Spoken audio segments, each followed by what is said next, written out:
ناظرین، اسلام کے ابتدائی دور میں مسلمان تقریباً 17 ماہ تک بیت المقدس کی طرف رخ کر نماز ادا کرتے رہے۔ اس پر یہودی طعنہ زن ہوئے کہ مسلمان اور ان کا نبی یوں تو ہمارے دین کے مخالف ہیں، لیکن نماز بھی ہمارے ہی قبلے کی طرف رخ کر ادا کرتے ہیں۔ ناظرین، یہ بات حضور صلی اللہ علیہ وآلہ وسلم کی مبارک طبیعت پر بڑی گراں گزری کہ دوران نماز میں ہی اللہ تبارک و تعالیٰ نے قبلے کی تبدیلی کا حکم وارد فرمایا، اور اللہ تبارک و تعالیٰ نے قرآن مجید میں آپ صلی اللہ علیہ وآلہ وسلم کے مبارک چہرے کا خصوصیت کے ساتھ ذکر فرمایا۔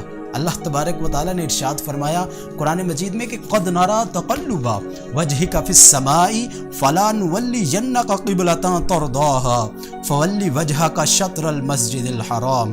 اے حبیب، ہم بار بار آپ کے رخ انور کا آسمان کی طرف پلٹنا دیکھ رہے ہیں۔